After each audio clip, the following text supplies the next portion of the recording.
ഏവർക്കും പുതിയൊരു വീഡിയോയിലേക്ക് സ്വാഗതം. ഹിസ്ബുള്ളയുമായി വെടിനിർത്തൽ കരാറുണ്ടാക്കി ഇസ്രായേലിലേക്കുള്ള ഹിസ്ബുള്ളയുടെ ആക്രമണത്തെ തടഞ്ഞപ്പോൾ ഹൂത്തികൾക്ക് ആയുധങ്ങൾ നൽകി ഇസ്രായേലിനെ ആക്രമിക്കാൻ പ്രേരിപ്പിക്കുന്ന ഇറാനെ അതിരൂക്ഷമായാണ് ഞായറാഴ്ച, അതായത് ഇന്നലെ നെതന്യാഹു വിമർശിച്ചത്.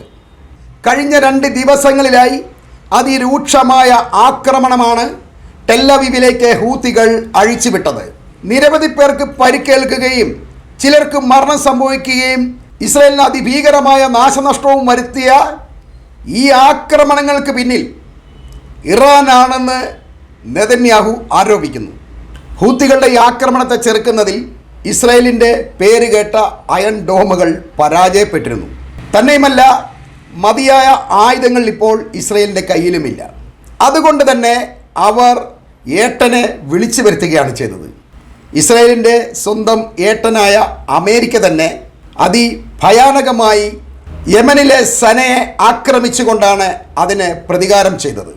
സനയിലെ ഹൂത്തികളുടെ മിസൈൽ സംഭരണ കേന്ദ്രവും കമാൻഡ് ആൻഡ് കൺട്രോൾ സൗകര്യവുമെല്ലാം ഈ ആക്രമണത്തിലൂടെ തകർന്നിട്ടുണ്ട് എന്നതാണ് സത്യം. അതുകൂടാതെ കഴിഞ്ഞ ദിവസങ്ങളിൽ ഇസ്രായേൽ ആക്രമിച്ചതിൻ്റെ ഫലമായി അവരുടെ എണ്ണ സംഭരണികൾക്കും വൈദ്യുതി നിലയങ്ങൾക്കുമൊക്കെ കേടുപാട് സംഭവിച്ചിട്ടുണ്ടെന്ന് ഞാൻ കഴിഞ്ഞ വാർത്തകളിൽ നിങ്ങളോട് പറഞ്ഞിരുന്നു. അതോടൊപ്പം അമേരിക്ക കൂടി ആക്രമിച്ചപ്പോൾ ഹൂത്തികൾക്ക് അതിഭയങ്കരമായ നാശം സംഭവിച്ചിട്ടുണ്ട്. എന്നാൽ മറ്റൊരു അബദ്ധവും ഇതോടൊപ്പം അമേരിക്കയ്ക്ക് സംഭവിച്ചിട്ടുണ്ട്. അവരുടെ തന്നെ നേവി കപ്പലായ ഹാരി ട്രൂമാനിൽ നിന്ന് അയച്ച മിസൈലേറ്റ് അവരുടെ തന്നെ വിമാനം താഴെ വീണു എന്നുള്ളതാണ് ആ രസകരമായ സംഭവം. 2 പൈലറ്റുമാരാണ് അതിലുണ്ടായിരുന്നത്. അവരെ രക്ഷപ്പെടുത്തിയെന്നൊക്കെ പറയുന്നുണ്ട്. എന്നാൽ അമേരിക്കയുടെ പേരുകേട്ട ഹാരി ട്രൂമാൻ എന്ന ഈ യുദ്ധക്കപ്പലിന് സ്വന്തം വിമാനത്തെ തിരിച്ചറിയാൻ കഴിയില്ലേ എന്ന് വിമർശകർ അമേരിക്കയെ പരിഹസിക്കുകയാണ്.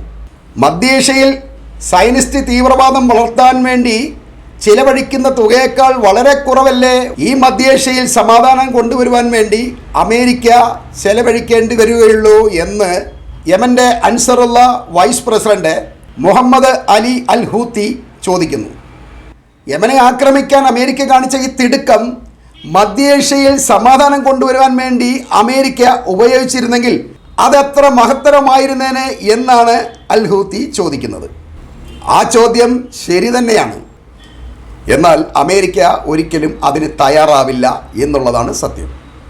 ഒരു വശത്ത് സമാധാനത്തിന് വേണ്ടി ശ്രമിക്കുകയും മറുവശത്ത് ആക്രമിക്കാൻ വേണ്ടി പ്രേരിപ്പിക്കുകയും ചെയ്യുന്ന ഇരട്ട മുഖമാണ് അമേരിക്കയ്ക്ക് ഉള്ളത് എന്നാണ് മുഹമ്മദ് അലി അൽ ഹൂത്തി ചോദിക്കുന്നത്. ഇത്തരമൊരു സമാധാനത്തെക്കുറിച്ച് സംസാരിക്കുന്നത് വിഡ്ഢിത്തരമാണ്. എന്നാൽ നിരന്തരമായി ഇസ്രായേലിനെ ആക്രമിക്കാൻ ഹൂത്തികളെ സഹായിക്കുന്ന ഇറാനെ ആക്രമിക്കാനുള്ള തയ്യാറെടുപ്പ് തുടങ്ങുകയാണ് ഇസ്രായേൽ. ഇപ്പോൾ IDF അതിനുവേണ്ടി തയ്യാറെടുത്തു കഴിഞ്ഞു. ഇനി ഏത് നിമിഷവും നെതന്യാഹുവിൻ്റെ ഒരു ഓർഡർ മാത്രം മതി ആ ആക്രമണം ആരംഭിക്കുവാൻ. അവർ പറയുന്നത് ഇറാനെ ആക്രമിക്കേണ്ടത് ഇസ്രായേലിൻ്റെയും അമേരിക്കയുടെയും ആവശ്യമായി മാറിയിരിക്കുകയാണ്. അവർ ആണവായുധങ്ങൾ കൈവശപ്പെടുത്തിയിരിക്കുന്നു. അതിനെ ഞങ്ങൾ നശിപ്പിക്കും.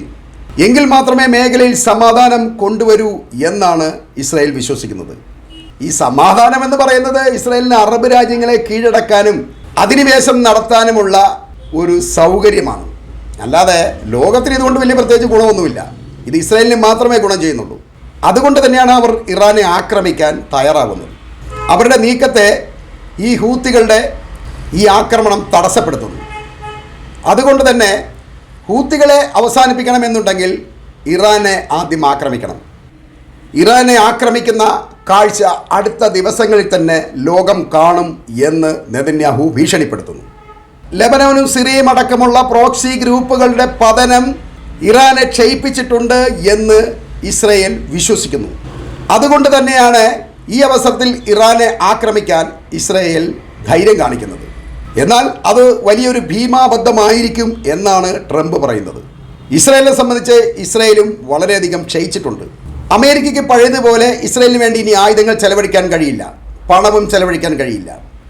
അതുകൊണ്ട് തന്നെ ഇസ്രായേൽ കുറച്ച് അടങ്ങേണ്ടതുണ്ട് എന്നാണ് ട്രംപ് വാർണിംഗ് നൽകുന്നത്. എന്നാൽ നെതന്യാഹു ഒരിക്കലും പിന്നോട്ടില്ല. അയാൾക്ക് ഇറാനെ അടിച്ചേ തീരൂ. എന്നാൽ ഇറാൻ്റെ പരമോന്നത നേതാവായ അലി ഖൊമേനി പറയുന്നത് ഇറാന് ഒരിക്കലും പ്രോക്സി ഗ്രൂപ്പുകൾ ഇല്ല എന്ന് തന്നെയാണ്. ലെബനോനോ സിറിയയോ ഒന്നും ഞങ്ങളുടെ ആജ്ഞാനുവർത്തികളല്ല. ഞങ്ങൾ അവരെ ചില സഹായങ്ങളൊക്കെ ചെയ്തിട്ടുണ്ട്. അവർ നിർജീവമായെന്ന് കരുതി ഇറാനെ സംബന്ധിച്ച് ഒന്നും സംഭവിക്കാനില്ല. ആളില്ലാത്തടത്ത് ആക്രമിച്ച് കയറിയാണ് അബു മുഹമ്മദ് ജൂലാനിയും സംഘവും ഇന്ന് സിറിയ ഭരിക്കുന്നത്. അതിന് അവർ അനുഭവിക്കേണ്ടി വരും. അലി ഖൊമേനി താക്കീത് നൽകുന്നു. ജൂലാനിയെയും സംഘത്തെയും നശിപ്പിക്കാൻ ഞങ്ങൾക്ക് കുറഞ്ഞ സമയം മതി, എന്നാൽ ഞങ്ങളിപ്പോൾ അതിന് മുതിരുന്നില്ല എന്നാണ് അദ്ദേഹം റോയിട്ടേഴ്സിനോട് സംസാരിച്ചത്. ലെബനോനെ സംബന്ധിച്ചാണെങ്കിൽ സയനിസ്റ്റുകൾ തന്നെയാണ് വെടിനിർത്തൽ കരാറിന് തയ്യാറായി അങ്ങോട്ട് ചെന്നത്, ഒരിക്കലും ഹിസ്ബുള്ള ആവശ്യപ്പെട്ടിട്ടല്ല. അതിനർത്ഥം ഒരു വെടിനിർത്തൽ കരാർ ആവശ്യം സയനിസ്റ്റുകൾക്ക് തന്നെയാണെന്നാണ്. ഹിസ്ബുള്ള ക്ഷയിച്ചു എന്നല്ല. അവർ ഇപ്പോഴും ഞങ്ങൾക്കരികിൽ തന്നെയുണ്ട്. വെടിനിർത്തലിന് ശേഷവും സയനിസ്റ്റുകൾ ലെബനോനെ ആക്രമിക്കുന്നത് കരാർ ലംഘനവും അവരുടെ ഭീതിയും മൂലമാണ്. അതിനും അറുതി വരുത്തേണ്ടതുണ്ട്. ഇത്തരം നിയമലംഘകർ ഇറാനെ ആക്രമിച്ചാൽ മര്യാദയ്ക്ക് തിരിച്ചു പോവില്ല എന്ന് അലി ഖുമേനി താക്കീത് ചെയ്യുന്നു. സയനിസ്റ്റുകൾക്ക് ഞങ്ങൾ വെച്ചിട്ടുണ്ട്. ട്രൂ പ്രോമിസ് 3 ഞങ്ങൾ മാറ്റിവെച്ചതല്ല. ഇസ്രായേലിനെ ഞങ്ങൾ ആക്രമിക്കുക തന്നെ ചെയ്യും. അതുകൊണ്ട് ഇസ്രായേൽ എപ്പോഴും കരുതിയിരിക്കുക. ഇത്തരമൊരു ഭീഷണിയാണ് ഇറാൻ്റെ ഭാഗത്ത് നിന്ന് ഇസ്രായേലിനുണ്ടാകുന്നത്. എന്നിട്ടും ഈ നെതന്യാഹു ഇറാനെ ആക്രമിക്കും എന്നാണ് വീമ്പിളക്കുന്നത്. അതിന് കഴിയുമോ എന്ന് നമുക്ക് വരും ദിവസങ്ങളിൽ കണ്ടറിയാം. എന്തായാലും ഇറാനും ഇസ്രായേലും വീണ്ടും ഒരു യുദ്ധത്തിന് കളമൊരുക്കുകയാണ്. ഇരുവശവും തയ്യാറെടുപ്പുകൾ നടത്തി അവർ ഒരു അവസരത്തിനായി കാത്തിരിക്കുന്നു. വീണ്ടും ഒരു വലിയ യുദ്ധം പൊട്ടിപ്പുറപ്പെട്ടാൽ അത് മധ്യേഷ്യയെ കൂടുതൽ സംഘർഷഭരിതമാക്കും എന്നുള്ള കാര്യത്തിൽ തർക്കമില്ല. 1.5 കൊല്ലമായി യുദ്ധം മൂലം വലഞ്ഞ് ബന്ദിമോചനത്തിന് പോലും കഴിയാതിരിക്കുന്ന ഇസ്രായേലിനെ സംബന്ധിച്ച് ഇറാനുമായിട്ടുണ്ടാകുന്ന ഒരു യുദ്ധം ഏറ്റവും അപകടം നിറഞ്ഞതാണ് എന്നുള്ള കാര്യത്തിൽ തർക്കമില്ല. ഒരുപക്ഷെ അത് തന്നെയായിരിക്കും ഇസ്രായേലിൻ്റെ നാശവും എന്ന് പറഞ്ഞുകൊണ്ട് ഞാൻ വീഡിയോ ഇവിടെ അവസാനിപ്പിക്കുകയാണ്.